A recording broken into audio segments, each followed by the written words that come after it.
My name is Daniel Moore, and all I ever wanted was a quiet life on the 40 acres of land my grandfather left me. The land wasn't just dirt and trees. It was memory. It was legacy. It was the place where every Moore generation had been raised, worked, and buried. But to the world outside, my land was something else entirely: prime real estate.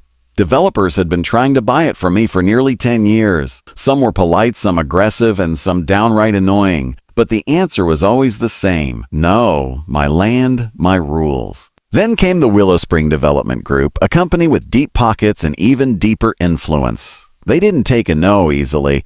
The first time their representative visited, he brought glossy papers, maps, architectural designs, and a smile so fake you could peel it off his face. You're sitting on a gold mine, Mr. Moore," he'd said. "And I intend to keep it buried," I'd replied. I thought that was the end of it. But these people weren't the type to back away. A year later, I returned from a 2-week trip to visit my sister in Texas.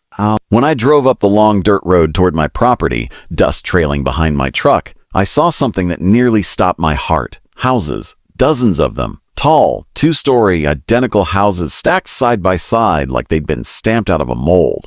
On my land. My first reaction wasn't anger. It was disbelief. Pure, silent disbelief that burned like acid. I parked my truck and walked toward the nearest house.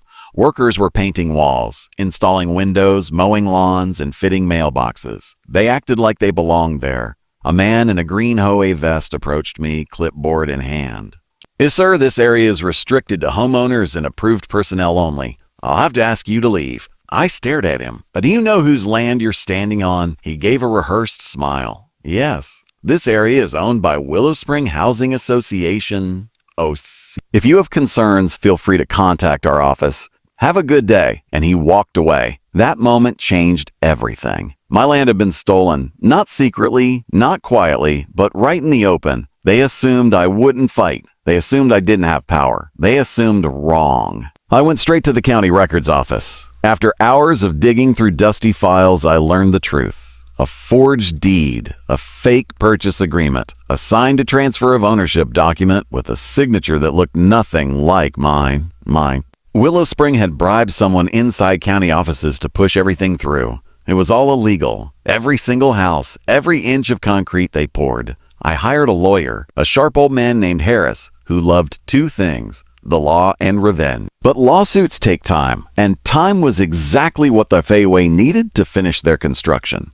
By the time our case reached the preliminary hearing, 35 houses were already built, sold, and occupied. Families moved in, children played on my land, and the HOA acted like I was the intruder. Harris leaned over to me and whispered, "We'll win, but it will take months, maybe a year. By then, they would have paved roads, built fences, installed streetlights, opened a community park, turning my land into something unrecognizable.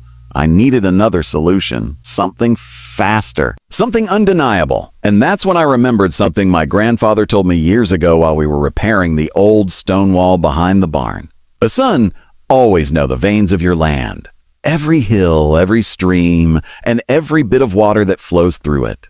On the backside of the property, hidden behind thickets and brush, stood something most people didn't know existed: an old dam. Built by my great-grandfather decades ago to control the seasonal floodwater. A dam with gates that could unleash thousands of gallons of water. And guess where all the water naturally flowed? Directly downhill, right where those 35 brand new HOA homes stood. The HOA stole my land, but they made one fatal mistake. They built in the path of nature. I didn't plan revenge that day, but revenge quietly started planning itself. And when the final court hearing came, I would be ready. Because the HOAs took my land illegally, but I was about to take back everything they built on. The final hearing date approached. The HOA lawyers were confident, smirking like wolves who had already tasted the meal. Their arrogance made me sick. Willow Spring even sent a representative to negotiate. A Mr. Moore, he said, crossing his legs like he owned the room. "We can offer you $350,000 to drop the case. That's far more than your land's worth. Consider it a courtesy." My land was worth millions. They thought I was stupid. They thought I was desperate. But I wasn't desperate. I was patient. I simply replied, "I'll see you in court," because I knew something they didn't. Nature doesn't wait for permission. 2 nights before the hearing, a storm began to gather. The skies darkened, the wind howled across the fields, and thunder rolled like distant war drums. Rain hammered the land for hours, soaking the soil, filling the streams, feeding the river running into the old dam. The perfect moment had arrived. I drove to the dam at midnight, flashlight in hand. The old mechanism groaned when I touched it, as if waking from a long sleep. The water behind the dam roared, angry, powerful, ready. All I did was pull one lever. One old, rusted lever grew one clank. The dam gates opened. Water exploded through the opening like a beast finally unleashed. It rushed down the slope, racing toward the valley where the HOA houses stood proudly, arrogantly on stolen soil. I didn't stay to watch. I didn't need to. Nature had taken control. By 3 a.m., the streets of Willow Spring Estates looked like rivers. Water surged between houses, slammed into fences, lifted cars, tore apart lawns, and filled basements. People woke up screaming, grabbing children, climbing onto countertops and couches as water rushed in. No one died, but every single house was damaged. Some were destroyed completely.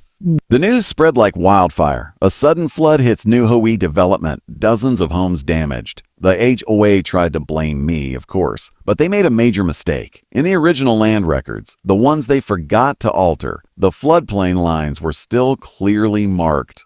And every single one of those 35 homes sat directly on it. The judge called an emergency hearing. I arrived with Harris, who looked more energized than he had in years.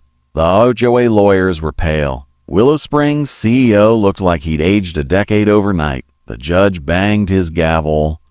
I have reviewed the documents submitted by Mr. Moore's legal team. It is clear the land transfer was fraudulent. All construction was illegal. Therefore, silence fell. This court returns full ownership of the land to Mr. Moore. All structures built upon the land are hereby deemed unauthorized and must be removed at the builder's expense. Not me, not the homeowners. The developers. Willow Spring Group. Harris whispered, "We didn't just win, we buried them." Willow Spring tried to appeal. They failed. They tried to negotiate.